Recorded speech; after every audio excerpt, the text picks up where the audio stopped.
Muito bem, sejam todos bem-vindos ao nosso curso Por Dentro da Bíblia, hoje começando um novo módulo, o quarto dos 4 módulos previstos para o ano de 2022, em que nós nos dedicamos a entender a Antiga Aliança, portanto, o Antigo Testamento, os 39 livros do Antigo Testamento, da Antiga Aliança. Nós começamos com a revelação nos livros da lei, 5 livros, depois fomos na revelação nos livros históricos, mais aí uma dezena de livros, depois nós passamos agora pela revelação nos livros de sabedoria e poéticos, mais 5 livros, e agora nós vamos completar os 39 livros, passando por mais 17 livros. São 16 profetas, mais 17 livros, porque nós temos as Lamentações de Jeremias. Então, temos a profecia de Jeremias e as Lamentações de Jeremias. E aí a gente vai concluir os 39 livros do Antigo Testamento. Terá sido uma jornada incrível. Começa hoje, vai ser por 7 aulas, 7 semanas, 7 quintas-feiras, e nós vamos até o dia 8 de dezembro. Uma luta espiritual, uma batalha espiritual a ser vencida, um compromisso, uma disciplina, um amor à palavra de Deus deve reger tudo que nós vamos fazer. Então, vamos lá. Vamos já ao apoio, Naldo, se você conseguir, dos nossos slides, para a gente fazer, então, uma recuperação. Todo começo de módulo, nós enfatizamos algumas informações. Então, o nosso curso se chama Por Dentro da Bíblia. É um curso que já acontece há anos na nossa Igreja Atos, e ele acontece em módulos. O módulo que vamos começar agora é a revelação, ou seja, como Deus se deu a conhecer. Onde? Nos chamados livros proféticos. Quais são os chamados livros proféticos? De Isaías. Portanto, a gente está saindo aí do final de Cântico dos Cânticos, o próximo livro é Isaías, e vamos até o final do Antigo Testamento, que é Malaquias. Malaquias é o último dos profetas do Antigo Testamento. Depois de Malaquias, vai haver um período aí de cerca de 400 anos em que não há profecia, não há profetas de Deus diretamente. A gente só vai ver esse silêncio ser quebrado com João Batista, a voz que clama no deserto, que, aliás, foi previsto por Isaías. Então, as belezas, as maravilhas da revelação de Deus, nós vamos entrar agora nesse módulo, compreendendo essas coisas extraordinárias reveladas pelo Espírito de Deus. Vamos adiante. Então, olha, nós sempre costumamos parametrizar o nosso curso para a gente não perder a ideia central do que estamos fazendo. O que é o curso? Por Dentro da Bíblia. É uma jornada. Portanto, jornada é algo que você faz não um dia só, 2 dias só. É uma caminhada. Um curso livre de teologia. Por que é livre de teologia? Porque não segue um programa de um seminário, por exemplo. Ele tem uma metodologia nossa, aqui da nossa igreja, particularmente minha como teólogo, pastor. Ele acontece em módulos, como um esforço pastoral de ensinar não só partes que nós mais gostamos da Bíblia, mas todo o conselho do Senhor. Todo o conselho do Senhor. É por isso que a gente está estudando livros inteiros, sessões inteiras e testamentos inteiros, como é o caso do Antigo Testamento em 2022. Para quem? Ao povo de Deus. Povo de Deus que se reúne aonde? Aqui na Atos e no entorno da Atos. Onde que acontece esse curso? Através do ambiente virtual, através da ferramenta Zoom, e eventualmente pode acontecer de modo presencial. 3, quando? Durante os meses de outubro, esse módulo, até dezembro, sempre às quintas-feiras, às 20 horas, e a partir de hoje, 27 de outubro. Essas aulas também estão sendo gravadas.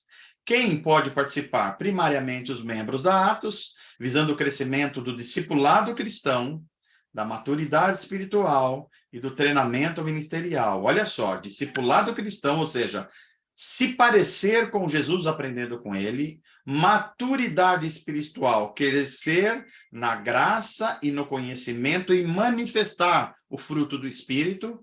E treinamento ministerial, ou seja, se capacitar, ganhar competência para servir no reino de Deus, seja na igreja, seja na sociedade. E, claro, tudo isso visando a transformação do coração. E não só os membros da Atos, mas também todas as pessoas que querem seguir conosco nessa jornada bíblica. Tem irmãos da Igreja Batista, irmãos de outras igrejas, todos são bem-vindos. Gente de fora de São Paulo, todos são bem-vindos. Como é que acontece esse curso? Através da inscrição com a secretaria, com a Nani. Não há custo financeiro, mas há um compromisso de a gente levar mais sério do que qualquer outra coisa, no sentido de participarmos das aulas, se possível, online, ao vivo, assistir eventualmente a aula quando tivermos um problema de trabalho, e a gente ficar sempre em dia com os conteúdos. Por que a gente está fazendo isso? Porque conhecer a Deus e o seu plano de restauração, veja, o plano de restauração, não é conhecer versículos separados da Bíblia, é o plano de Deus de restauração de todas as coisas, através da sua palavra eterna escrita, ou seja, a Bíblia, e a palavra encarnada, ou seja, a pessoa de Jesus, é a coisa mais importante da vida. Essa expressão é muito séria. É a coisa mais importante. Mais que a minha profissão, sim. Mais do que tudo isso. Até porque a sua profissão deveria estar circunscrita a uma missão. E a sua missão deveria ser a missão de Deus no mundo, que é redimir todas as coisas. Então, a profissão e todos os outros atos, eles vêm depois. E esse é o motivo pelo qual tem muita gente enrolada com a vida, porque está mudando a ordem dessas coisas. Para quê? Ou seja, o que nós estamos projetando para o futuro? Para que nós tenhamos uma vida e uma mente iluminados pela palavra de Deus, porque o mundo é escuro. Iluminados em todas as dimensões da vida, dimensão familiar, dimensão ministerial, dimensão profissional, dimensão dos relacionamentos, dimensão do casamento, dimensão da criação dos filhos, todas as dimensões.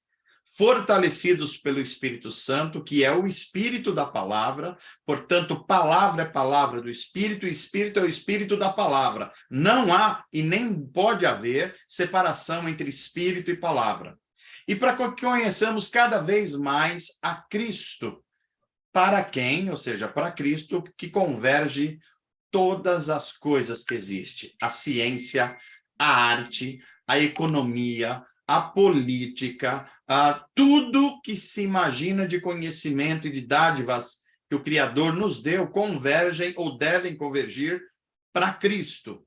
Portanto, um cristão não tem que ter medo de ciência, não tem que ter medo de verdade, não tem que ter medo de arte, literatura, não tem que ter medo, porque essas coisas, elas devem convergir para Cristo. Se Cristo é a verdade única e última, nós cristãos, se de fato estamos seguindo a Jesus, não devemos ter medo de nada disso e nem receio de nada disso. Vamos adiante. Ok, aqui uma palavrinha, essa semana ainda, ou foi a semana passada, eu ouvi alguém me falando que conhece alguém que leu a Bíblia 14 vezes. Eu fiquei pensando o que significava aquilo. O que significa ler a Bíblia 14 vezes? Me deu vontade de fazer umas 2, 3 perguntas, mas eu me contive, porque não ia deixar, provavelmente, a pessoa numa situação difícil. Porque a questão não é quantas vezes a gente lê a Bíblia, ou a Bíblia inteira. A questão é se nós entendemos minimamente a grande história de redenção que a Bíblia conta. Porque se nós não entendermos isso, a gente não é que a gente pode ler 13 vezes ou 14, a gente pode ler 1413 vezes. Se nós não entendermos centralmente a história da redenção contada pela Bíblia Sagrada. Então, não basta conhecer só a história do Davizinho, do Golias, do Gideão, da rainha. Essas histórias são histórias inspiradoras, mas elas não são sozinhas a revelação de Deus. A revelação de Deus só acontece quando essas histórias são interligadas, numa história maior, que é como Deus está redimindo todas as coisas. Então, é preciso entender como Deus se revela e como Deus se relaciona com os homens. O nome disso é teologia. É preciso entender a conexão que há entre a história de Saul e a história do profeta Malaquias. É preciso entender como Deus, que é o Deus das alianças, fez alianças com Abraão, com Moisés, com Davi, e anteriormente até com Noé e com Adão. E como essas alianças apontam para uma aliança mais excelente, que é chamado de nova aliança em Jesus. Se não entendermos isso, não entendemos a Bíblia Sagrada. E é preciso entender como está se desenvolvendo a história de como Deus está salvando o mundo. A história da salvação. E também, claro, é preciso entender os tipos, os personagens que apontam para o maior de todos os personagens da Bíblia, Cristo, o Messias. Como é que Davi aponta para Cristo? Como é que Salomão aponta para Cristo? Como é que Abraão aponta para Cristo? Como é que Moisés e a lei apontam para Cristo? Como é que Adão aponta para Cristo? Todos esses personagens históricos, com histórias incríveis, eles devem apontar para uma realidade maior que eles. Jesus, Cristo, o Messias, o rei davídico, o prometido de Deus, da Trindade, para que o mundo fosse de novo conectado à Trindade eterna. Ok? Vamos adiante. Então, nós, desde o começo desse ano, nós apresentamos uma arquitetura do Antigo Testamento, da Antiga Aliança, da Bíblia Hebraica.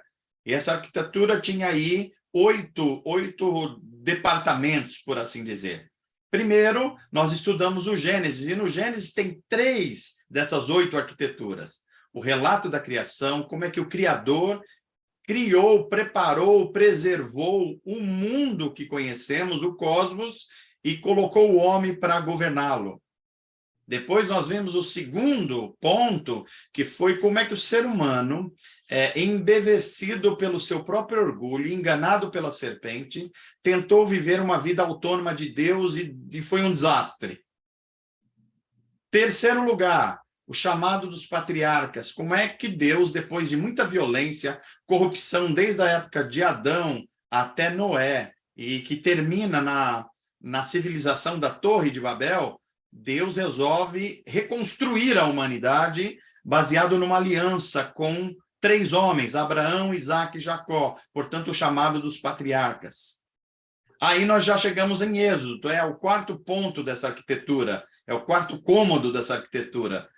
Como é que Deus chama Moisés, prepara ele na nação mais poderosa, científica, economicamente, militarmente, do mundo antigo, o Egito, e prepara ele para liderar um povo que passará pelo deserto para ser purificado até que entre na terra prometida e preparada por Deus, Canaã. Depois nós vemos que com a morte de Moisés e que com a morte de Josué, este povo que já está dentro de Canaã está lutando para que não perca a sua fé monoteísta num único Deus, contra a idolatria, está lutando contra os inimigos através de guerras militares, e como Deus levanta juízes nesse período para que Canaã seja colonizada, conquistada. Depois nós vimos, mais recentemente, que foi o 6º ponto, que como Israel falhou em fazer de Canaã uma terra justa, santificar aquelas terras e viver conforme a justiça e a retidão. Israel falhou nesse propósito.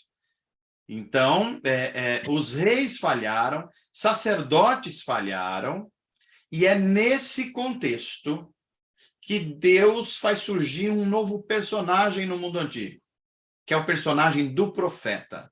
O profeta surge porque essas 2 instituições, o líder civil, que é um rei normalmente, e o líder espiritual, que é um sacerdote, falham. Os reis de Israel falharam, tanto os do norte como os do sul. E os sacerdotes também falharam, porque eles eram para ser os professores da lei, ensinar a lei de Deus. E tanto Israel, quanto os seus sacerdotes, quanto os seus reis, falharam, se mancomunaram com deuses cananeus, se tornaram um povo injusto, externamente e internamente. E Deus, como juízo, mandou eles para fora da terra que tinha dado a eles. Mandou para fora de Canaã. E Deus deixa muito claro que está fazendo isso para purificá-los, para purificar o povo e para purificar a própria terra de Canaã. Inclusive, eles não deixaram descansar conforme a lei de Moisés previa. Então, nós entramos nas duas partes finais dessa arquitetura do Antigo Testamento. Quais são elas? O surgimento dos profetas. Os profetas que profetizaram pré-exílio, antes do exílio, no exílio e após o exílio. Então, nós estamos falando dos profetas escritores, que começa com Isaías, e serão 16 profetas. 4 deles chamados profetas maiores, e eu volto a explicar o que é isso, e 12 deles chamados profetas menores. De Isaías a Malaquias, 16 personagens, homens impressionantes que sentiam o que Deus sentia e que falavam como se fossem a boca de Deus. E aí, ao final, nós vamos entrar, então, nesse 8º ponto da arquitetura, que é como esses profetas falaram de um tempo de esperança messiânica, através de um rei da dinastia de Davi, cujo reino seria eterno, e o próprio rei eterno. São os descendentes de Abraão e de Davi. Então, essa é a arquitetura do Antigo Testamento. Como disse para vocês, eu posso ler 50 vezes o Antigo Testamento. Se eu não entender essa arquitetura aqui, eu não estou lendo a revelação de Deus. Eu estou lendo uma literatura qualquer, com histórias quaisquer. Embora inspiradoras, bonitas, mas nós estamos falando mais do que isso. Nós estamos falando de revelação, como Deus se revela através da história da redenção. Vamos adiante. Aqui, de modo mais pormenorizado, para a gente não perder. Se você estudou, fez os outros módulos, você não pode deixar de compreender esses itens que estão aí colocados. Olha, nós começamos estudando Adão e o pacto de obras que Deus fez com ele, ou seja, se eles obedecessem, andariam com Deus e seriam eternamente abençoados. Depois nós vimos a história de Caim, que gerou uma descendência, e a descendência de Sete, homens justos e homens não justos. Depois essas duas linhagens se encontram em Noé. E Deus, então, destrói a primeira civilização e dá a Noé e a sua família a missão de reconstruir a humanidade. E faz um pacto com ele, um pacto de não destruir mais a terra com dilúvios, e que eles poderiam e deveriam frutificar e se multiplicar sobre a terra. Nós vemos que essa geração toda deu errado de novo, acabou na Torre de Babel, Deus os espalha. Então vemos Deus chamando um homem chamado Abraão, fazendo uma aliança com ele, depois chama os seus filhos e neto, Isaac e Jacó, repete, confirma essa aliança com eles. Depois, esse neto de Abraão, chamado Jacó, tem 12 filhos. Esses 12 filhos vão formar as 12 tribos de Israel. Dentre essas 12 tribos de Israel, 2 tribos se destacam. A tribo de Judá, da onde viria o rei Davi, e depois o descendente de Davi, que é Jesus, e a tribo de Levi, que eram aqueles que iam servir na adoração, no ensino, na preparação do culto a Deus. Ok? Nós vimos também a história de um dos filhos de Jacó, José, que de forma dramática é levado ao Egito, mas lá ele prospera depois de muito sofrimento, e a partir da família de Jacó, que segue para o Egito, com 70 pessoas, Deus faz surgir um povo, uma nação, com 2 milhões de pessoas dentro do Egito, sob escravidão, sobre o tacão de Faraó, o rei do Egito. Então, Moisés é levantado por Deus, acontecem os milagres que nós já conhecemos, e quando ele chega no Monte Sinai, no meio do deserto, Deus dá a ele a sua lei. Então, é a primeira vez que agora Deus estabelece um modo pelo qual ele quer que o seu povo, chamado povo de Deus, tenha o mesmo caráter que ele. Deus revela o seu caráter. Onde? Na lei. A lei de Moisés é a revelação do caráter de Deus. Essa lei é resumida em 10 mandamentos, que nós chamamos de 10 mandamentos, ok? E que Jesus depois resumiu em 2 mandamentos, que é amar a Deus sobre todas as coisas e amar ao próximo como a si mesmo. Isso é a revelação do caráter de Deus. Se em uma pessoa não aparece isso, ele não tem nada a ver com Deus. Não importa o quanto ele fala em Deus, em família, em tudo que se queira falar. Se esse caráter não aparece, não tem a ver com Deus. Ok?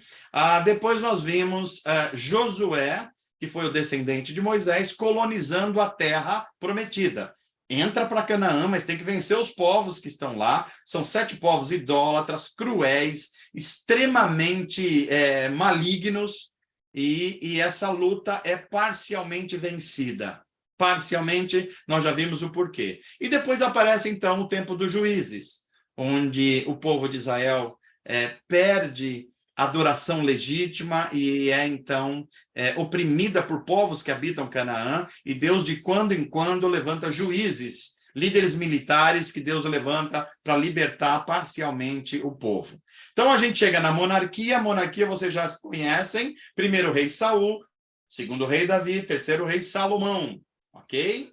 Com Davi, Deus faz uma aliança eterna, chamada aliança davídica, e do seu descendente sairia um rei, que seria um rei eterno. Então, toda vez que surgia um descendente de Davi subindo ao trono, a esperança de Israel olhava para esse rei, dizendo: será este? Por exemplo, quando Salomão subiu ao trono, todo mundo imaginou que seria Salomão esse rei. E, embora ele foi muito bem sucedido do ponto de vista político e de prosperidade, claro que ele não era esse rei eterno que foi se revelar apenas na pessoa de Jesus.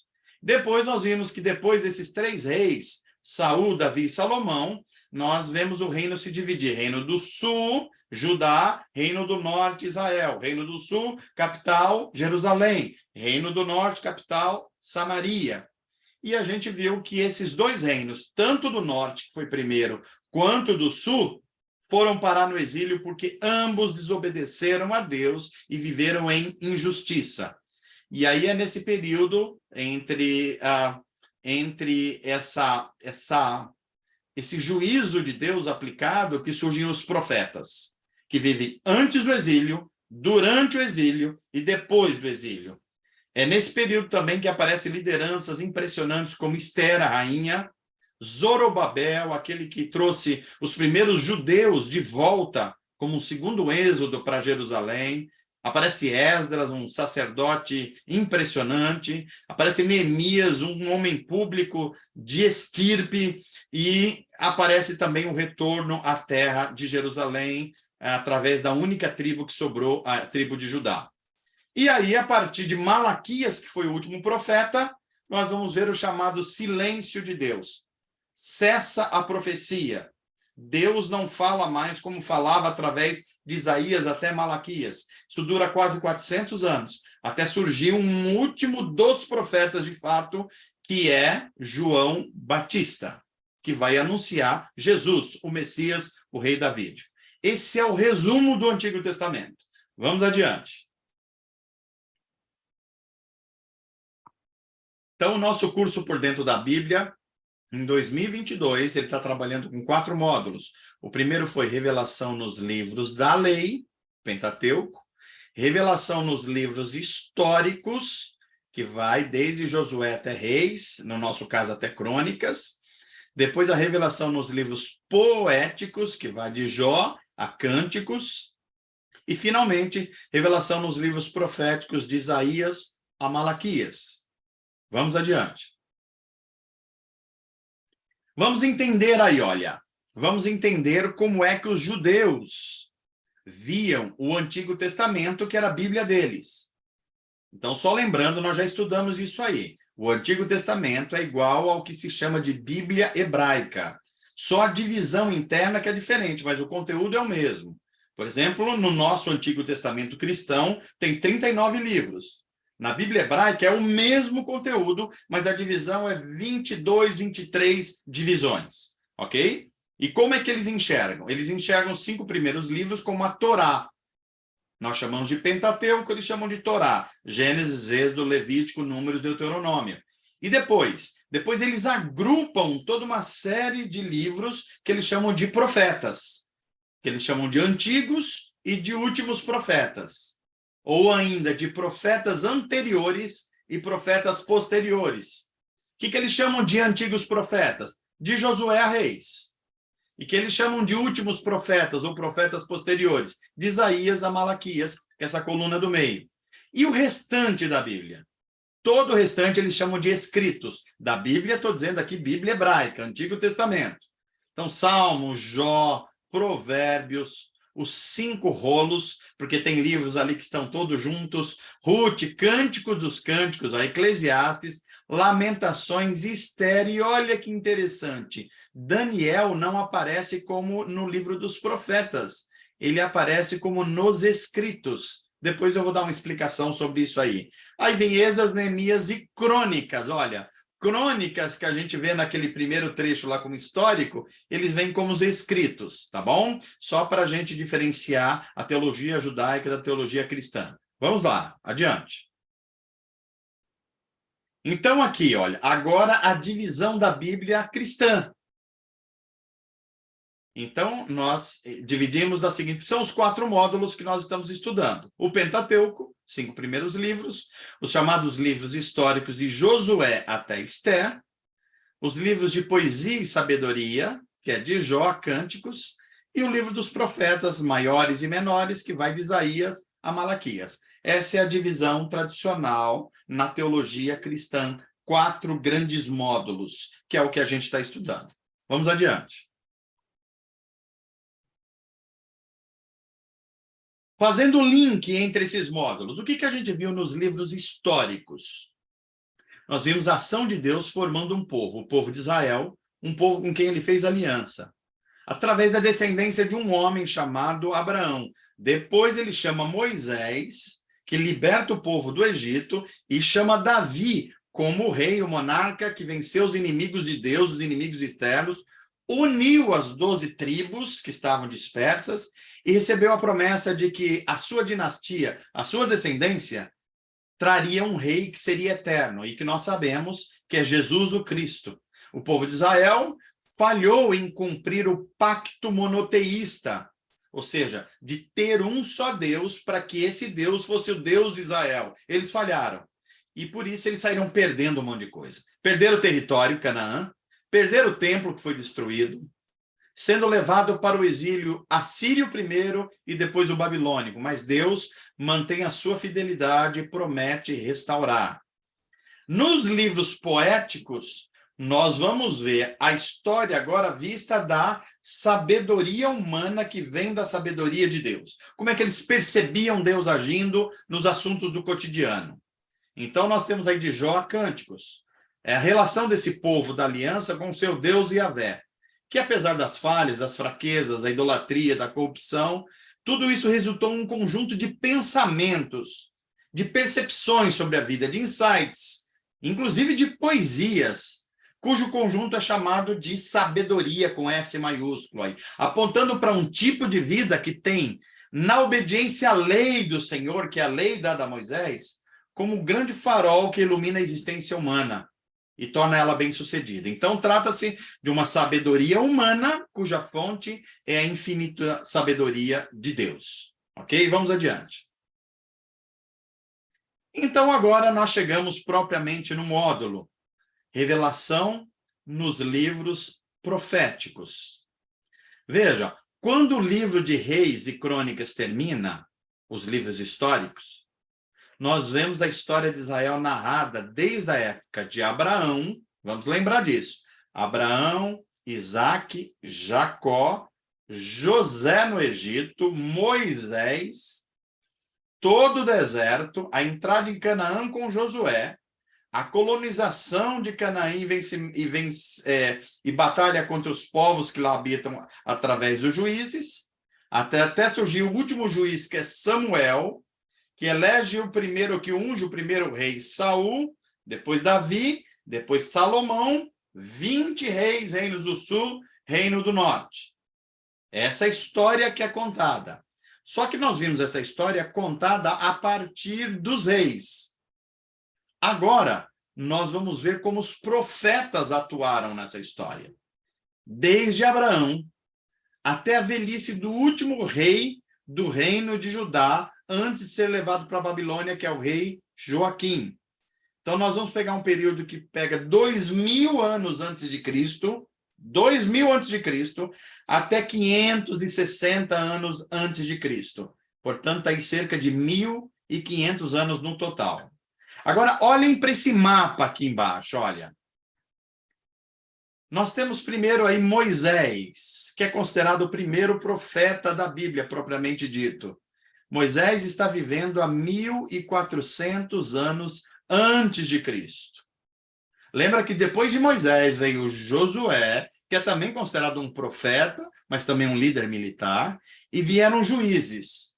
No tempo de juízes, só apareceu um líder, ou mais específico, uma líder, com a característica de profeta, que é Débora. Nenhum outro. Então, nós temos Moisés, seguindo a linha do tempo, Débora na época dos juízes, e aí surge um juiz profeta, que é Samuel.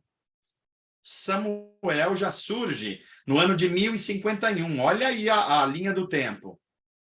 Então, junto com Samuel, que consagra o primeiro rei, que é Saul, e depois o segundo, que é Davi, surge também aí outros profetas interessantes. Eles não escreveram a sua profecia, portanto não são chamados canônicos ou escritores, mas eles foram muito importantes para corrigir o rei e o sacerdote. Um deles é o profeta Natã, que tem aquela história famosa, que ele corrige Davi, contando a história de uma ovelha e repreende o rei, o que era impensável na época. E outro profeta é o Gade. Natã, Gade e Samuel surge então aí um pouquinho antes da monarquia. Depois passa os 3 reis, Saul, Davi e Salomão, e surge então os filhos de Salomão com o reino dividido. O reino do norte tem um rei chamado Acabe, que aparece aquela personagem de uma mulher terrível chamada Jezabel, que povoou aí o imaginário, sendo de vaidade, mas era uma mulher extremamente cruel. Ela nem era israelita. E ela se casa com um rei israelita, com Acabe, e aparece, então, o ministério de Elias e Eliseu, já no reino dividido. Elias e Eliseu, que vocês conhecem muito bem as histórias. E aí, a gente dá um salto no tempo, chega no século 8 a.C., e a gente tem, então, o surgimento dos profetas escritores, que é o tema do nosso estudo. Então, a gente vai começar aí com um profeta chamado Amós, depois conhecer um outro profeta chamado Oséias, depois Jonas, depois Miqueias. Eles são quase contemporâneos, alguns deles são contemporâneos. E aí, em 722, que é quando acontece o primeiro exílio do Reino do Norte, que os assírios invadem Samaria, destroem tudo e leva para as suas terras os escravos do Reino do Norte, quem está profetizando é Isaías. É importante que a gente compreenda isso, que a profecia de Isaías se dá nesse contexto. Isaías fala, antes de acontecer, Deus vai trazer juízo sobre Israel e Samaria. Aí os judeus embaixo falam, ainda bem que a gente é de Judá, não é de Samaria. Aí Isaías levanta a sua voz, e vocês também vão para o exílio, porque vocês estão desobedecendo a Deus tanto quanto o povo do norte. Depois de Isaías, nós vamos ver uma sequência de outros profetas, muitos deles contemporâneos, um chamado Naum, outro chamado Sofonias, outro Abacuque, aquele que faz aquela oração, ainda que a figueira não floresça. Jeremias, um profeta da extrema importância, porque é ele que vai apresentar claramente, teologicamente, o que nós chamamos hoje de a nova aliança. É aqui que surge a explicação na Bíblia da nova aliança. Depois nós vamos ver um profeta chamado Daniel, que é uma espécie de político profeta sábio. E depois Ezequiel, que é um dos livros mais complexos da Bíblia também, porque ele tem umas visões muito loucas, de rodas meio quadradas e coisas assim, carros de fogo. A profecia de Ezequiel é complexa. Nós vamos passar por ela. Depois nós vamos ver Obadias. E aí nós já chegamos no retorno do exílio. Eles estão voltando do exílio. E na volta do exílio nós vamos ter aí o ministério de 3 profetas. Ageu, que é aquele que vai falar do segundo templo, aquele texto que diz assim, minha prata, meu é o ouro, diz o Senhor. É Ageu que fala isso. Zacarias e Malaquias, que, como você é estudante da Bíblia Sagrada, você não vai mais entender Malaquias só como texto de dízimo, até que porque o contexto é completamente outro. Dízimo é um ensino marginal em Malaquias. A mensagem de Malaquias central é outra. E a partir desse curso você vai aprender isso. Então vamos lá, vamos adiante.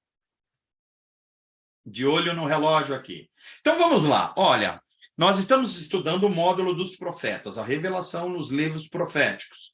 Acontece de Isaías até Malaquias, os profetas e escritores.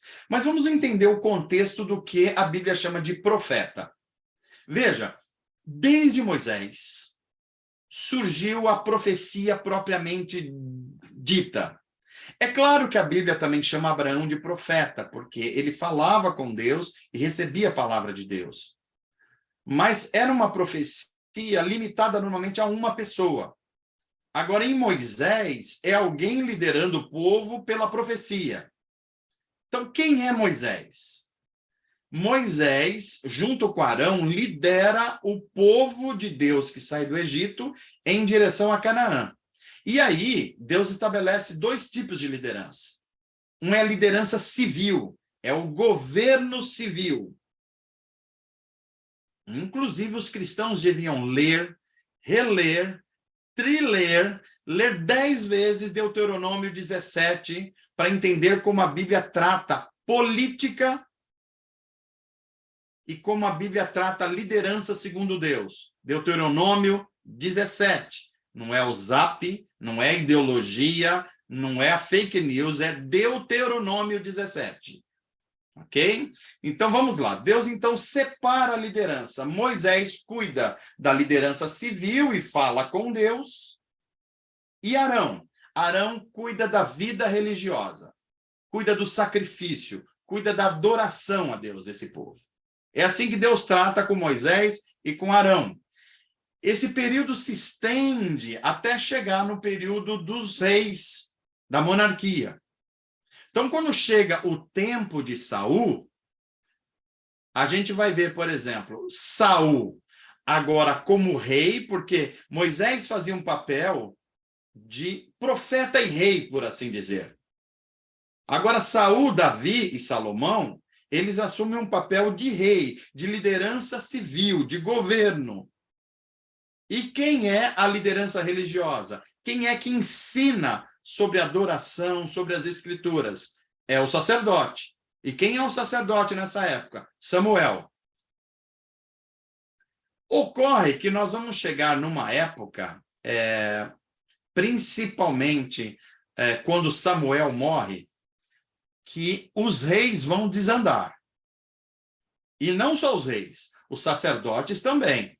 Então, as 2 figuras, o rei e o sacerdote, eles vão falhar em governar o povo de Deus com governo civil e com governo religioso. Ou seja, nem o rei está seguindo propriamente a lei de Deus, conforme Deuteronômio 17, e nem o sacerdote está conduzindo corretamente a adoração. Ora, se o rei como liderança civil está falhando, e se o sacerdote como liderança religiosa, o professor da nação está falhando, Deus chama um terceiro tipo de ofício, que é o profeta. O profeta surge porque o rei está falhando e porque o sacerdote está falhando. Gente, olha para o nosso querido Brasil e veja se vocês conseguem enxergar pelo menos um pouquinho disso. Pelo menos, não só o Brasil, mas o mundo. Mas no Brasil não é difícil entender isso. Aí Deus chama os seus profetas. E o profeta surge para corrigir o que está acontecendo com o sacerdócio, ou seja, o que está acontecendo na religião, e surge para denunciar a injustiça do rei. O profeta surge para isso. E agora você vai começar a entender porque Jesus é dito que ele tem os 3 ofícios: profeta, sacerdote e rei. As 3 coisas em Jesus. Então, o rei era a liderança civil, era governo, o sacerdote era a liderança religiosa, era o mestre da lei e o mestre da adoração. E o profeta? O profeta surge para denunciar, para propor arrependimento e para confortar com esperança. Esse é o ofício do profeta. Se não entendermos isso, a gente não vai entender Isaías, não vai entender Jonas, não vai entender Malaquias, Jeremias e todos os profetas. Então, é fundamental ter esse início, esse esboço inicial do ofício do profeta. Vamos adiante. Vamos entender como eles estão profetizando. Agora nós vamos entrar no primeiro dos profetas canônicos e escritores, que é Isaías, e vamos ver aonde que ele está profetizando. Então, esse quadro aí. O primeiro da direita, os reis de Israel, Reino Unido. Então, nós temos 3 reis. Saul governa por 40 anos. Davi governa por 40 anos. E Salomão governa por 40 anos. 120 anos. Depois de Salomão, o reino se divide norte e sul. Aí é a tabelinha da esquerda. O do sul se chama Reino de Judá. E o do norte se chama Reino de Israel.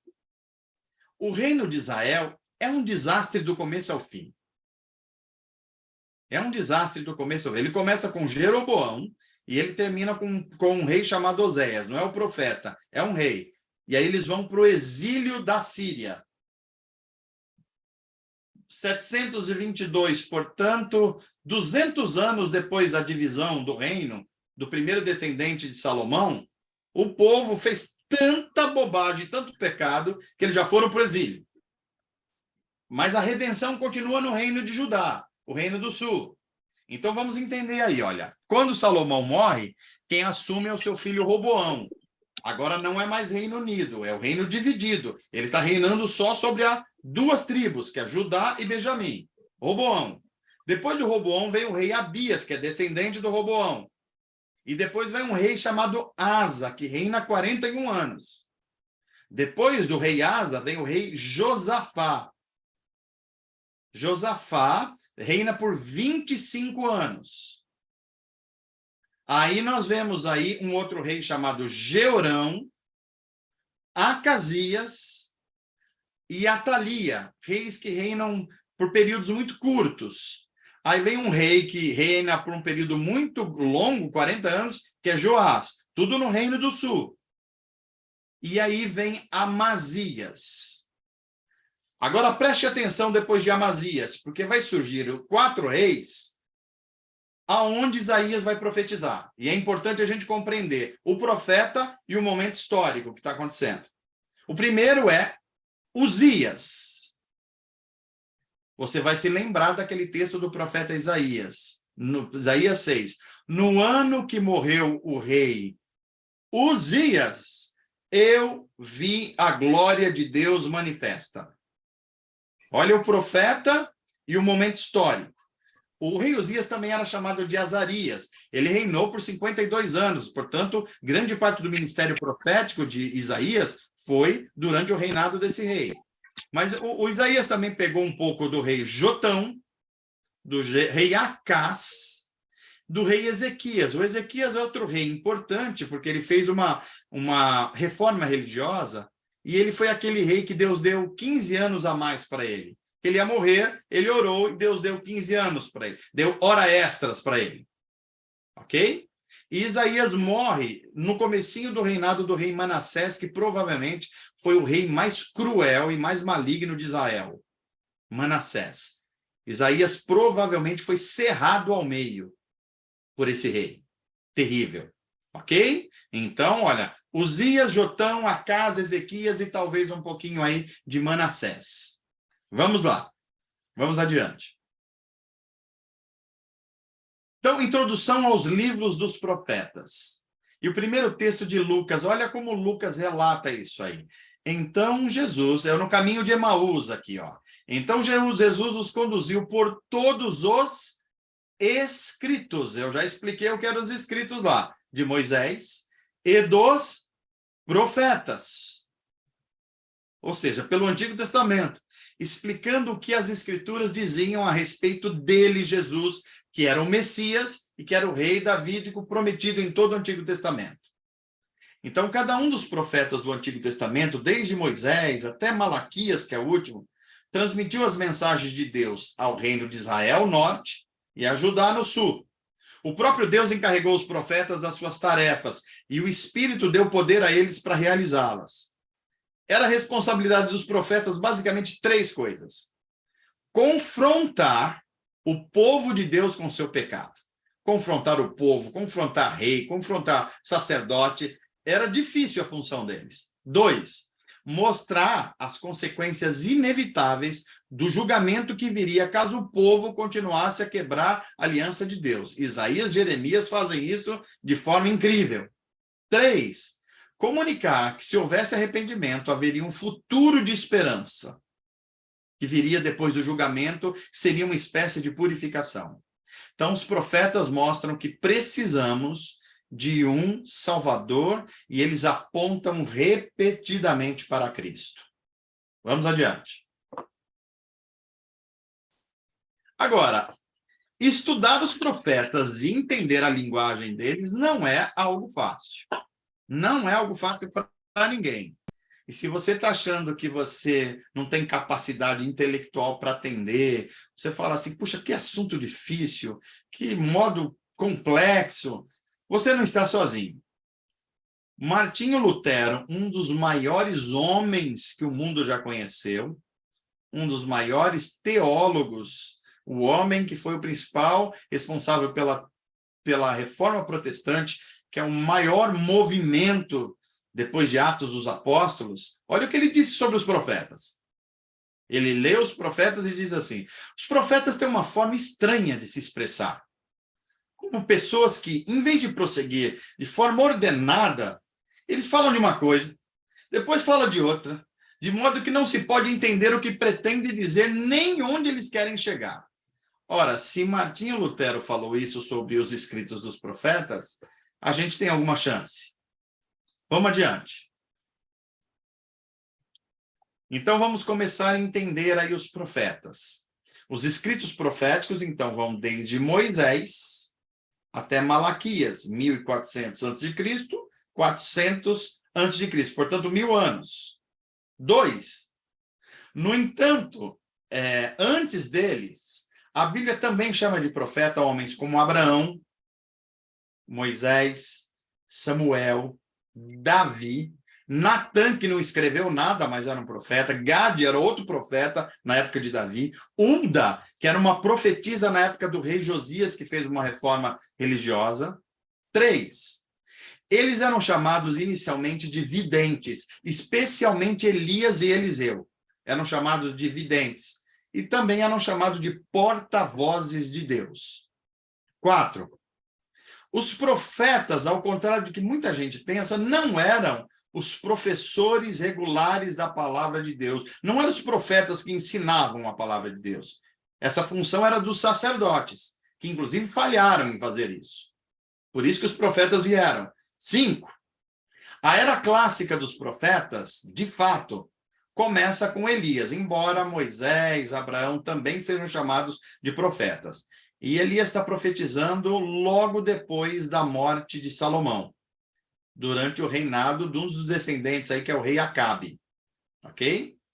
Aí começam a surgir os primeiros profetas escritores, no século 8 a.C. Amós, uma espécie de fazendeiro, Oséias, que tem uma história impressionante, que Deus manda ele casar com uma prostituta, Jonas, o profeta fujão, que não quer pregar para gente que tem a ideologia diferente dele e que tem a raça diferente dele. Em Jonas fica denunciado racismo e ideologismo. Os cristãos precisam ler Jonas. Jonas, depois nós vamos ver Isaías e Miqueias, que convivem no mesmo tempo, e eles profetizam a vitória de Deus sobre o reino mais poderoso da sua época, que é a Síria, e que virá o rei Davídico, que é o Messias. Depois vem um grupo de profetas que é Naum, Sofonias e Abacuque. Já estamos aí no século 7 a.C. E eles profetizam o que ninguém na época deles conseguia imaginar: o fim da Assíria como potência mundial. Era a mesma coisa que hoje eles profetizarem o fim dos Estados Unidos. Era isso que esses homens estavam falando à sua época. E eles diziam que o juízo de Deus era iminente sobre Judá, porque Israel já tinha ido para o exílio, a parte norte. E esse juízo viria também sobre Judá. Mas Judá era de Deus, era crente, era gospel, fazia campanha de oração, falava Deus está conosco. Então ele fala, imagina que Deus vai julgar a gente. O Naum, o Sofonias e o Abacuque falou, olha, Deus vai julgar, vai chegar a época. Aí chega a época que tudo isso se cumpre mesmo. E eles têm que ir para o exílio, Jerusalém fica destruída, e quando Deus autoriza, então, o retorno deles, 70 anos depois, surgem 3 profetas: Ageu, Zacarias e depois Malaquias. Eles retornam, esses 2 primeiros, da Pérsia para Jerusalém, começam a reconstruir o templo que havia sido destruído. Aí depois Neemias vai reconstruir os muros, que nós já vimos. E, finalmente, que está um pouquinho para baixo aí, que é Malaquias. Naldo, eu nem sei se você consegue arrumar, mas se não der, tudo bem. É Malaquias, já foi para o outro. Não tem problema, não. Malaquias é o último dos profetas, e ele fala de como Israel deve corrigir a sua adoração, porque é uma adoração hipócrita. E é por isso que a gente lê aquele texto de Malaquias 3, tragam todos os dízimos à casa do tesouro. E a gente lê sem saber o que está acontecendo historicamente ali. Ele é o último dos profetas. Os ricos, uma parte dos crentes ficaram ricos e eles começaram a oprimir os pobres, fazer injustiça social e falar assim, precisa mesmo esse negócio de trazer os recursos? E Deus traz juízo para eles, porque eles deixam de obedecer, e Malaquias é o portador dessa profecia. Vamos adiante. Então, vamos conhecer meio que rapidamente 16 dos profetas, escritores canônicos. 16. O primeiro deles é Isaías. Quem é Isaías? É profeta em Judá, portanto, o Reino do Sul. Mas Isaías não é só profeta, ele é um conselheiro político na corte do rei. Ora, Isaías 6, rei Uzias.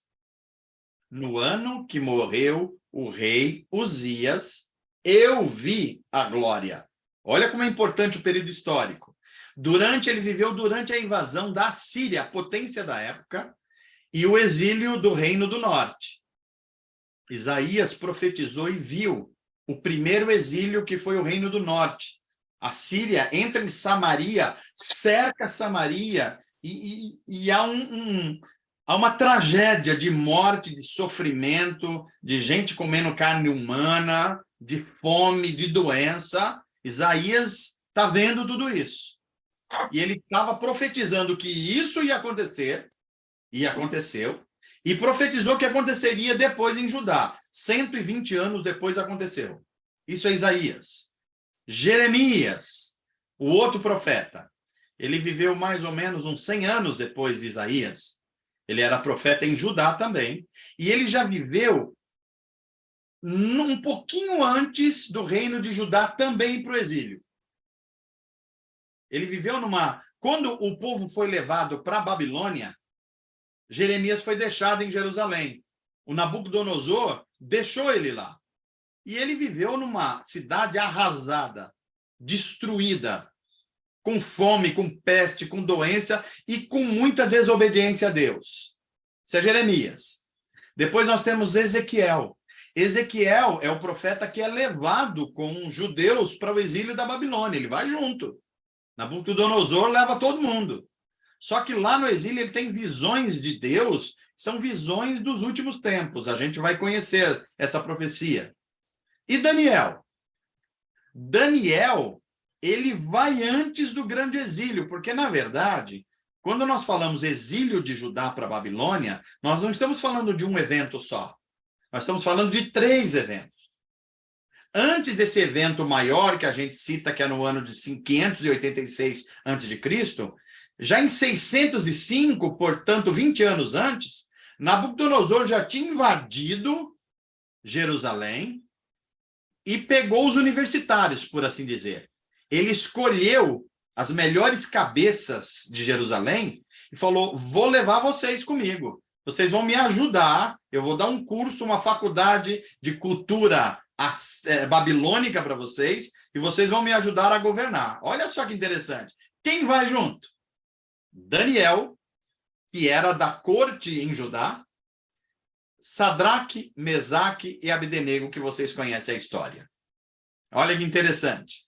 Depois de Daniel, nós temos um profeta chamado Oséias. Esse profeta vivia em Judá e ele pregou sobre o reinado de Jeroboão II, que é um cara que foi muito bem economicamente, ele reconquistou territórios para Israel, mas ele foi muito mal espiritualmente. E Oséias denunciou a traição desse rei aos princípios da adoração a Deus. Depois nós temos o profeta Joel. Joel é o único desses profetas que a gente não sabe exatamente quando foi o tempo que ele profetizou. A gente conhece a mensagem dele, dos gafanhotos, calamidade que quase dizimou a nação inteira, mas a gente não sabe precisar historicamente. Aí nós vimos Amós. Quem é Amós? Amós é um profeta em Judá. A gente diz que é profeta porque é o ofício dele, mas Amós não era um profeta oficialmente. Amós era um pastor de rebanhos, era um fazendeiro.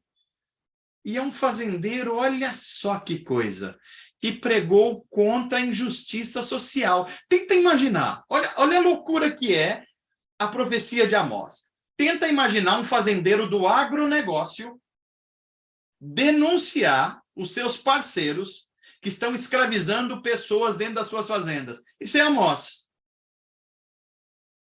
Eu tenho impressão, se Amós vivesse nos dias de hoje, alguém ia falar comunista! Ou coisa desse tipo. Mas é só voltar às escrituras. Amós é esse profeta. Obadias, profeta em Judá.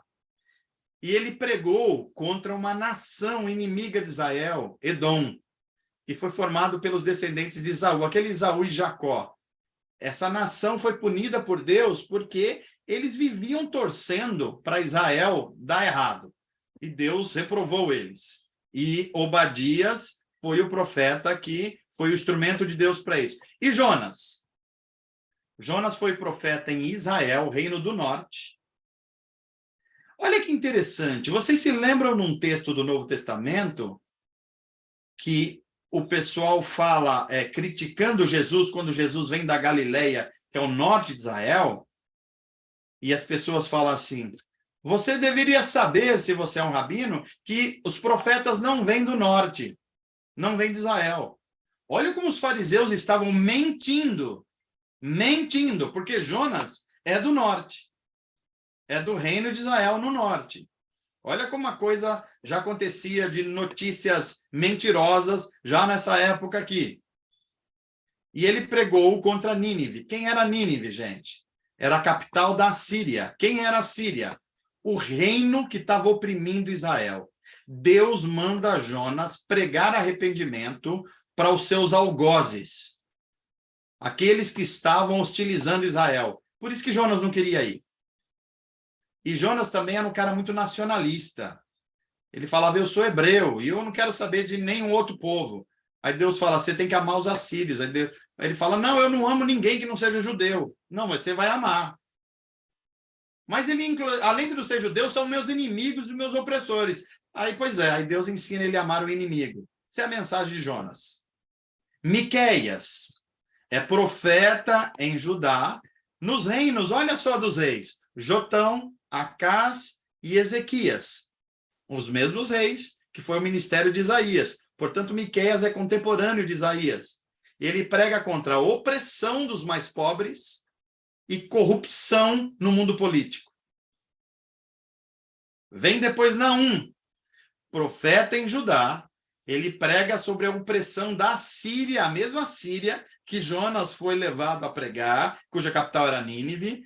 E Assírias que já havia vencido o reino do norte, ou seja, ele prega dizendo que esse reino era cruel, já tinha vencido o norte e queria vencer o sul depois. Aí vemos Abacuque, profeta em Judá também. Ele vive sob a opressão da Síria, só que a Síria é um pouco mais fraca agora, já não tinha a força toda que tinha. E Abacuque faz aquelas orações e começa a fazer perguntas difíceis para Deus.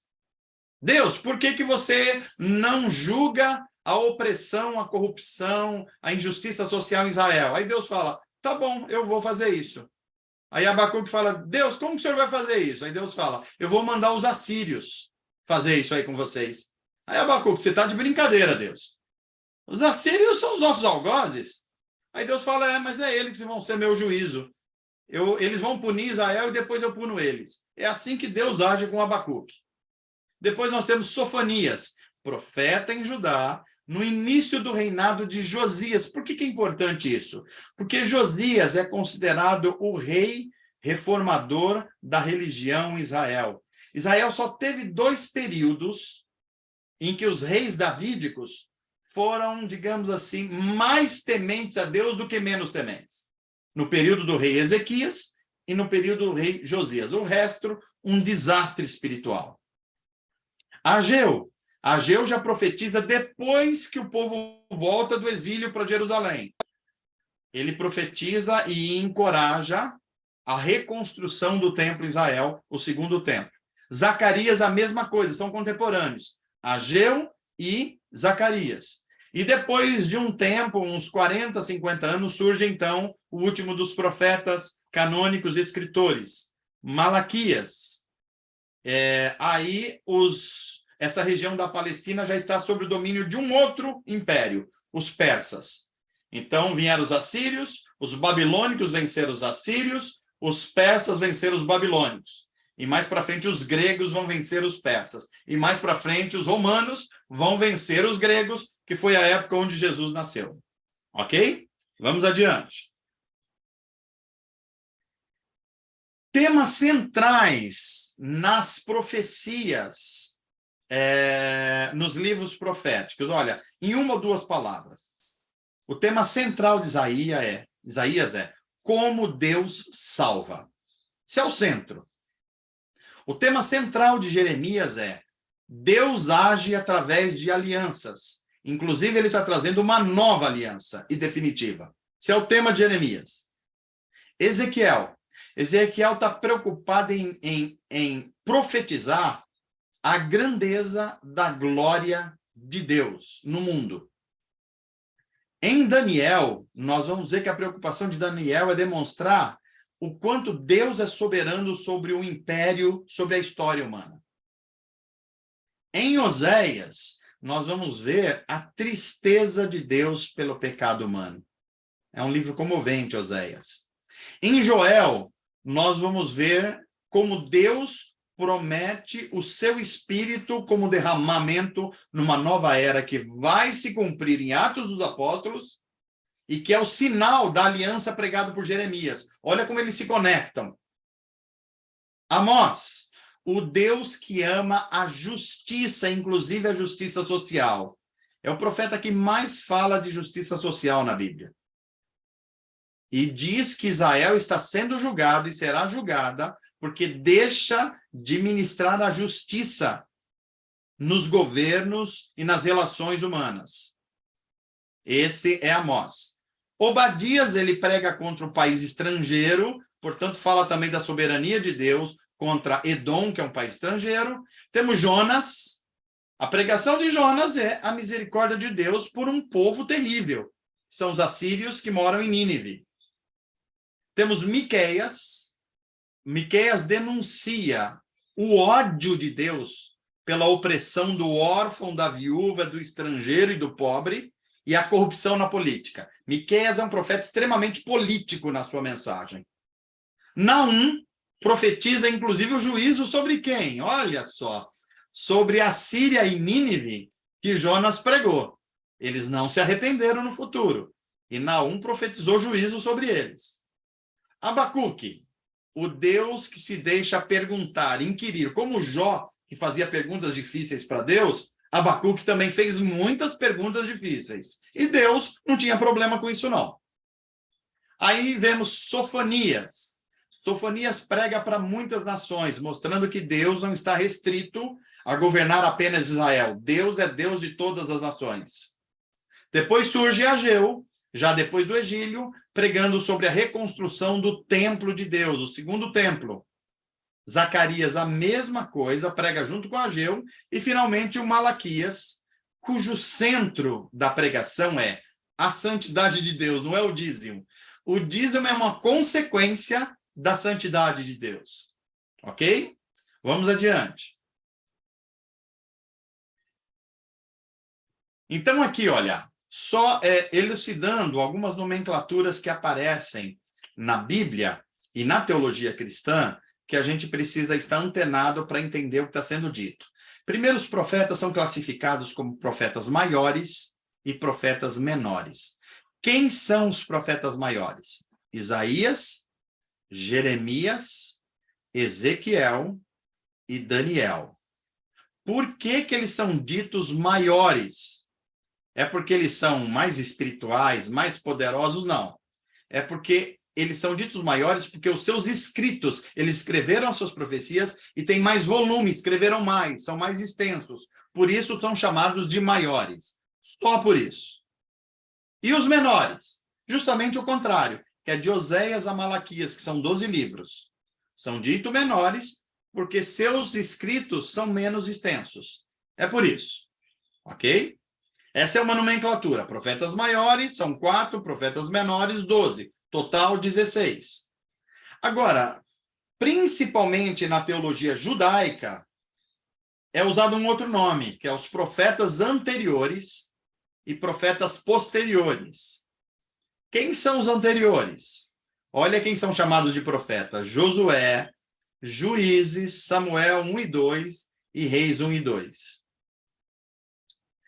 Quem são chamados de posteriores? De Isaías a Malaquias, ou seja, os profetas escritores. Ok? Então, é bom a gente acostumar com essas duas nomenclaturas: profetas maiores e menores, profetas anteriores e profetas posteriores. Tá ok? Se a gente, talvez alguém está perguntando, mas anterior e posterior é o quê? A monarquia. Veja que até Reis aí, olha, nós temos que profetas que profetizaram até a monarquia. E outros, assim, depois da monarquia. Embora, depois assim, quando nós estamos falando, é depois do Reino Unido. Monarquia não, desculpe. Depois do Reino Unido. Porque monarquia eles profetizam durante esse período praticamente inteiro, tá bom? Vamos adiante.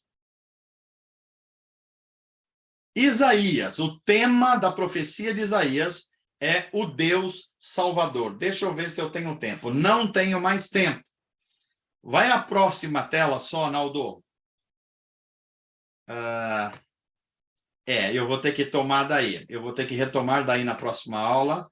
A minha metodologia já teve um probleminha aqui, porque eu pretendia terminar Isaías hoje. Mas a gente vai pegar para valer na próxima aula, porque eu tinha que dar essa introdução dos profetas, senão a gente não ia entender o que vinha pela frente. Então, eu dou uma paradinha por aqui.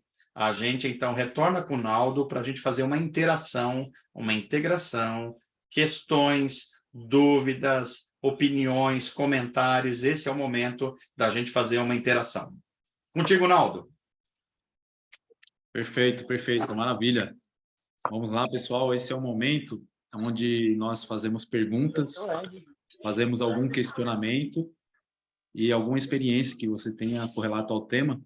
Fique à vontade, o microfone está aberto, você pode fazer tanto por aqui quanto pelo nosso grupo, escrevendo no chat também ou pelo microfone. O Ney. Posso fazer uma pergunta? Boa noite. Boa noite, Ney. Boa noite.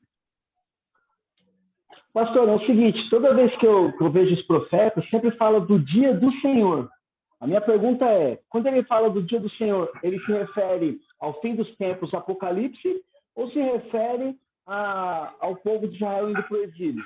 Essa é a pergunta. O dia do Senhor. Bela pergunta, Ney. Já respondo de frente e explico. As duas coisas. É o que na teologia se chama lei da dupla referência. Ou seja, os profetas, Eles falavam para a história da sua época, e eles falavam, talvez não tão conscientes, aí era uma ação de Deus, sobre o futuro escatológico, o fim da história.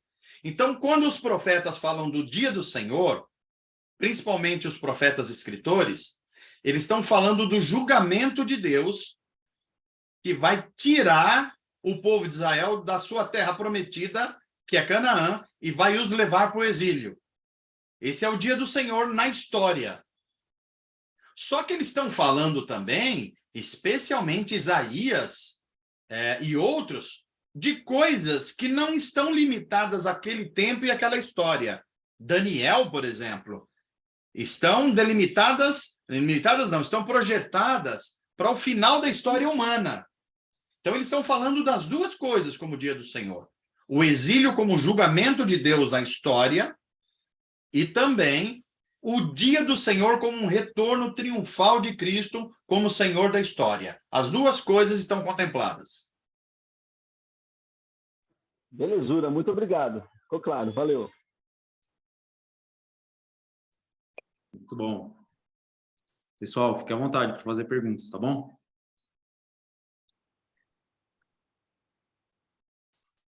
Olha só, enquanto vocês estão se organizando com perguntas aí, olha como a profecia de Isaías, olhando para o texto.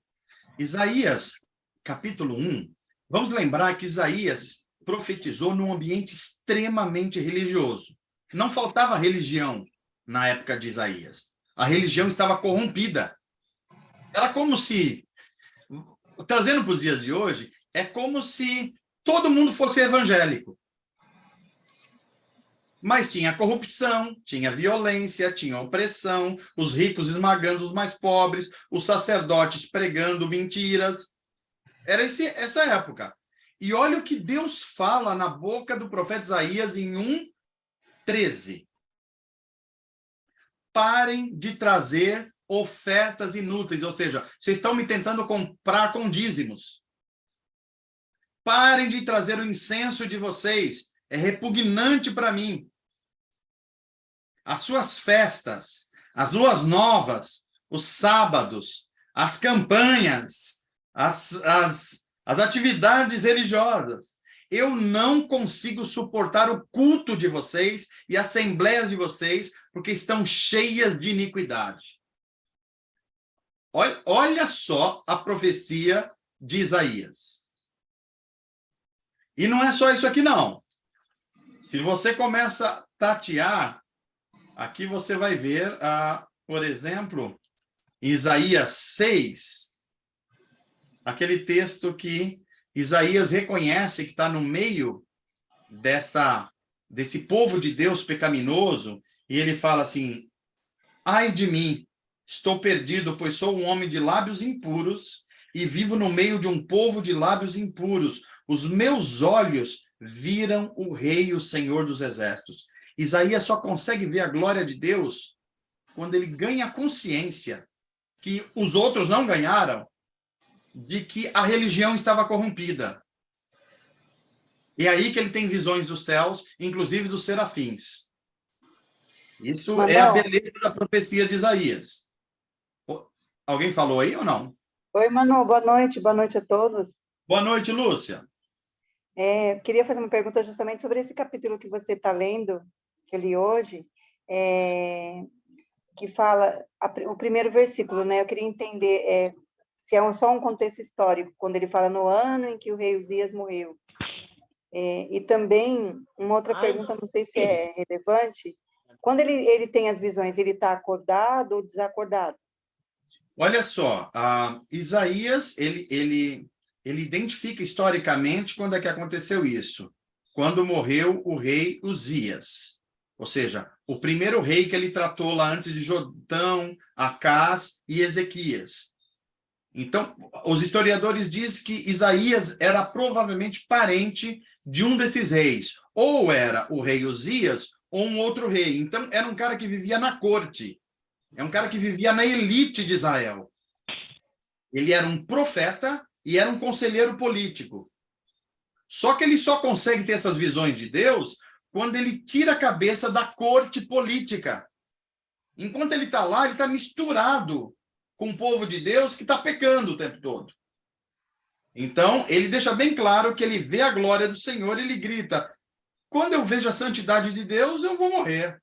Eu estou perdido, que eu sou um homem da minha época, da minha cultura. Eu participo de tudo isso aqui.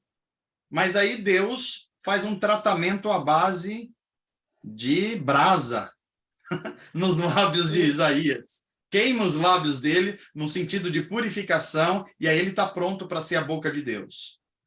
Ok? Amém. Então, Manu, de uma certa forma, ou de uma forma diferente, política é uma coisa que existe desde o mundo, desde o começo do mundo. Política é o artifício que Deus dá e é uma dádiva boa de Deus para um mundo fora do Éden. Senão, a humanidade se auto-exterminaria. Você já falou sobre isso nos livros históricos. Então, política é algo de Deus. Ela é corrompida, mas ela é algo de Deus. Sem a política, nós teríamos a guerra franca, aberta, violência diretamente, e haveria um extermínio dos seres humanos. Obrigada, Manu. Obrigadão. Amém. Mais alguma coisa? Mais perguntas, pessoal? Fica à vontade. Boa noite. Boa noite, Naldo. Boa noite, pastor. Boa noite, Lenita. Então, interessante, né?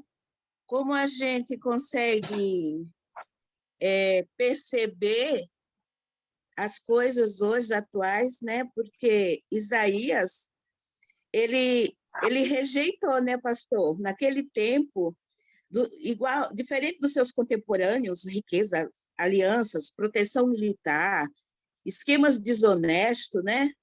E ele conseguiu ficar de fora de tudo isso, né? Permaneceu fiel à sua missão. Mas chegou um momento, nesse capítulo mesmo, 6, que o pastor estava se referindo, que a gente percebe que ele estava assim, melancólico, né? Senhor, Exatamente. até quando? Até quando? Né? Pois Dá é. para sentir isso nele. E aí, Lenita, é isso que você está falando mesmo. Ele estava no meio do ambiente que já estava corrompido e ele sequer estava percebendo isso. O ambiente da corte do rei Uzias estava tão corrompido que ele estava lá no meio e ele nem percebia. Mas aí Deus se revela para ele, e quando Deus se revela, ele percebe o tamanho do pecado da nação e inclusive dele. Ele fala: ó, eu vivo no meio de um povo que é terrível. E eu sou um deles. Aí Deus prepara Isaías com tudo aquilo que nós já conhecemos, e Deus faz uma pergunta: quem eu enviarei para corrigir esse problema? Quem irá por nós? Eis-me aqui, Senhor. E aí o Isaías fala: eis-me aqui, Eis-me Senhor. aqui. Olha, ele tem que ver Deus para enxergar o estado de coisas na corte do rei Uzias. Senão, ele não veria. Agora, olha a parte difícil. Ele fala: eu vou, Deus. Aí Deus fala: excelente, Isaías. Qual é a minha mensagem, Deus? A sua mensagem é pregar para um povo que não vai te ouvir. Você vai falar a verdade 1, 2, 5, 10 vezes e as pessoas continuarão como se tivessem hipnotizadas por algo. Essa é a mensagem de Isaías. Olha aqui o texto. Eles estejam sempre ouvindo, mas nunca entendam. Estejam sempre vendo, mas jamais percebam.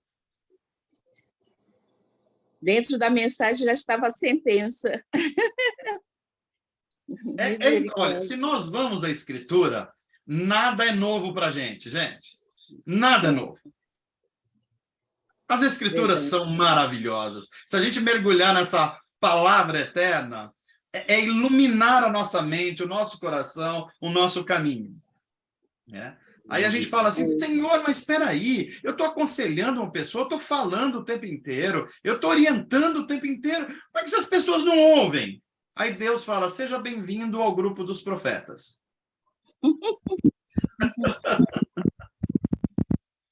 É por isso, gente, é por isso que profeta, tem essa frase que é muito dita: profeta não come na mesa do rei. Porque quando ele está na mesa do rei, ele está como Isaías. Ele não percebe o que está acontecendo. Só quando ele sai, Deus dá visões para ele, é que ele vai perceber a situação que está acontecendo. Profetas que estão na mesa do rei não conseguem ter visões de Deus. Interessante. Daniel que foi esperto, né, pastor? Olha para Daniel e a gente verifica como ele não quer comer dos manjares do rei. Ele fala, não, traz uma saladinha para mim de tomate, alface e um repolhozinho que para mim tá bom. Garoto esperto, Daniel. Pois é. Obrigado, pastor. Não é à toa que Daniel foi conselheiro de 2 imperadores do mundo antigo, né? Olha só, uma observação aqui. Vocês já leram isso muito em textos de Natal, e sempre falando do menino Jesus, é Isaías 9. Mas olha o contexto disso. Porque o menino nos nasceu, um filho nos foi dado, e o governo está sobre os seus ombros, e ele será chamado Maravilhoso Conselheiro, Deus Poderoso, Pai da Eternidade e Príncipe da Paz. Gente, quando nós lemos agora, nós vemos o caráter duplo da profecia e sabemos que se refere a Jesus. Mas Isaías está profetizando 700 anos antes de Jesus e ninguém tinha a menor ideia de quem seria Jesus. Nem Isaías, inclusive. Sabe de quem ele estava falando aqui? Do próximo rei Davi que ia nascer, porque o Acaz, que era o rei sobre o qual ele estava falando aqui, foi um rei falho. Então, a expectativa era a criança que ia nascer. E sempre que uma criança ia nascer como descendente da dinastia de Davi, havia expectativa de que ele seria poderoso conselheiro, filho de Deus, príncipe da paz. Então, estava falando primariamente de um rei. Qual rei que vai ser? O rei que nasceu o seguinte, que é Ezequias, que foi um dos melhores reis de Israel. Olha o caráter duplo da profecia. Historicamente, Ezequias, o rei, e escatologicamente, Jesus, o Cristo. Ambos filhos de Davi, reis davídicos. Olha que coisa interessante. Interessante mesmo. Isso aí. O Antônio, acho que queria falar, Antônio. Não, naquela hora que o Mano estava dando a explicação de que naquela época que Isaías falava, era parecido com o tempo de hoje. Eu me lembrei daquela música do Lulu Santos que fala que nada do que foi será do jeito que já foi um dia. Eu estava aqui pensando nisso. Eu pensei, será que Deus está tentando levantar Isaías no tempo de hoje para que a salvação chegue, mano? Antônio, não só isso é uma realidade, como os Isaías desse tempo vão ter que lembrar que Isaías não foi ouvido na maioria das vezes. Precisam saber disso. E a pergunta é, ora, por que então esses profetas têm que falarem se não serão ouvidos? Aí a Bíblia vai direto ao ponto. Porque Deus usará essas falas como juízo.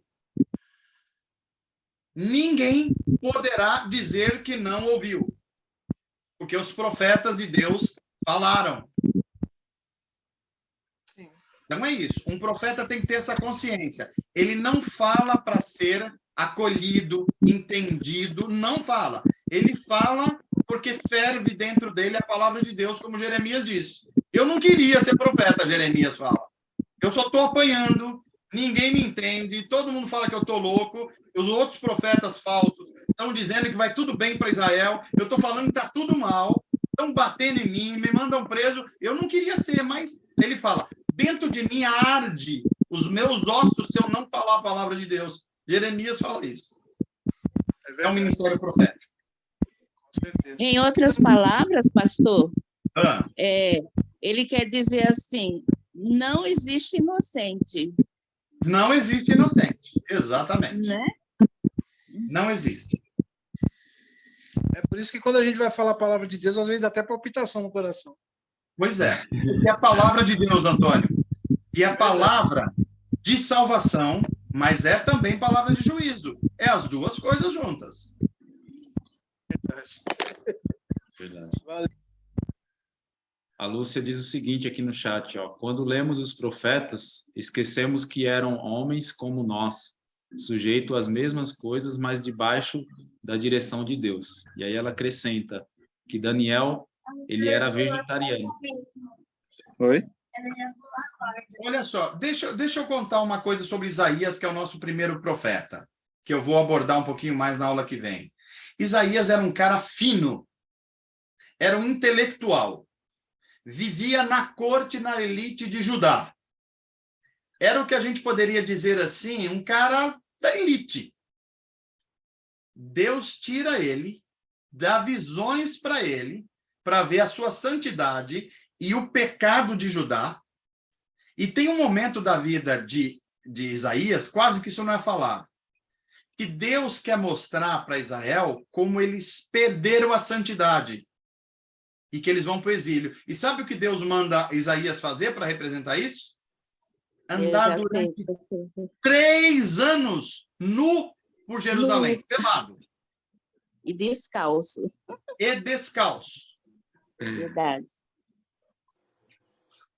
Então, depois que a gente ouve isso, se as pessoas que estão falando, eu sou profeta de Deus, eu sou profeta de Deus, quando eles entendem o que é ser profeta de Deus, eu não sei se eles gostariam mesmo de ser profeta de Deus.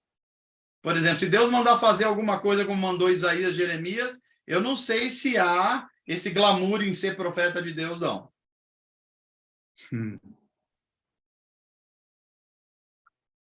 Pois é. Manu, existem muitos eventos por aí anunciados assim, virar o profeta de Deus, virar o vaso de Deus, né? E aí fica meio difícil a gente entender o que essa pessoa está querendo anunciar. Pois é. Profeta de Deus fala a palavra de Deus, sentem as dores de Deus e diz o que Deus quer dizer. Ele não diz a sua mensagem, ele não tem mensagem própria. A qualquer custo, ele fala a palavra de Deus, mesmo se ele não for entendido, mesmo se ele for rejeitado, mesmo se ele não for ouvido. Se não for assim, não é profeta de Deus.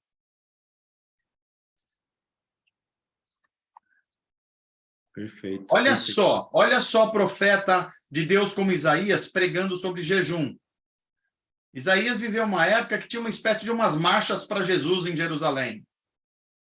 Assim, o povo saía para as ruas, nós somos de Deus, a Jerusalém é do Senhor Jesus, essas coisas todas. E aí, vamos fazer um jejum, um jejum religioso. Aí Deus manda Isaías falar para o povo o seguinte. Olha só, Isaías 58, 6. O jejum que desejo não é este. O jejum que eu desejo é soltar as correntes da injustiça.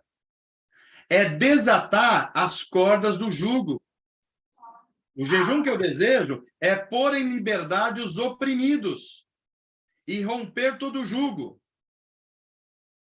O jejum que eu desejo, ele pergunta, não é partilhar a sua comida com o faminto? Não é abrigar o pobre desamparado, vestir o nu que você encontrou? E não recusar ajuda ao próximo? Não é esse o jejum que eu ensinei na lei de Moisés? Quando vocês aprenderem de fazer isso, diz o verso 9, aí sim, você clamará ao Senhor e ele responderá, você gritará por socorro e ele dirá, aqui estou. E você, diz o verso 11, será um jardim bem regado, como uma fonte cujas águas nunca cessarão. Lembra daquele hino que a gente canta? Cujas águas nunca cessarão. É desse texto aqui. E o teu povo reconstruirá as velhas ruínas e restaurará os alicerces antigos. Você chamará reparador de muros e restaurador de ruas e moradias. Aqui é que vem a ideia das igrejas que ministram um curso chamado Veredas Antigas. É desse texto aqui de Isaías. Você reconstruirá as velhas ruínas. Eu só não sei se todo mundo que faz esse curso sabe que o contexto é esse. Eu tenho muitas dúvidas, mas é daqui que vem a ideia. Tá ok? Mais alguma coisa para a gente fechar? Ou já podemos fechar? Pelo chat, não, mano. Então tá bom. Gente, começamos então a estudar os profetas. E por que a gente deve estudar os profetas? Porque eles jogam luz sobre o nosso tempo. A gente não só entende o que Deus estava fazendo, como o que Deus está fazendo hoje. E se a gente não lê-los e não se guiar por ele, alguma coisa vai nos guiar. Ou o dinheiro vai nos guiar, ou uma ideologia política vai nos guiar, ou uma ideia do nosso tempo vai nos guiar, e não a profecia bíblica. Por isso eu insisto, temos que ver a vida inteira sobre a ótica da eterna palavra de Deus. Se não fizermos isso, seremos enganados. Aí você fala, mas imagina, eu sou muito safo, espiritualmente eu não fui. Olha para a Bíblia, quantas pessoas que pareciam capacitadas espiritualmente foram enganados. No tempo de Jeremias, só tinha um profeta falando a verdade de Deus. Os outros todos eram falsos profetas dizendo, imagina, rei Joaquim, nós somos de Deus, nós não vamos para o exílio. Deus falou, profetizou bênção, nós somos povo de Deus. Aí levantava Jeremias, só ele, no meio de dezenas de profetas, falou, não é isso que Deus falou, não. Deus falou que vai exercer juízo e a gente vai para o exílio, e depois de 70 anos é que a gente vai voltar. Imagina o que as pessoas faziam com Jeremias. Mas isso é a palavra de Deus. E o que se cumpriu? O que Jeremias falou, e não o que os falsos profetas falaram. Deus cuida dos seus profetas. E é por isso que a gente precisa prestar muita atenção nisso. Meus amados, espero que tenha sido uma bênção para vocês, como tem sido para mim, a gente mergulhar nesse oceano de riqueza da palavra de Deus. E aqui a gente conclui a primeira aula, já entrando em Jeremias, a gente continua, Isaías, desculpe, a gente continua Isaías, próxima aula, e já entra em Jeremias. E assim será por 7 quintas-feiras, e eu creio que vai ser aí um mergulho na beleza e sabedoria da profecia dos profetas e escritores. Então aqui a gente conclui, eu vou pedir para o Naldo dar um stop no REC.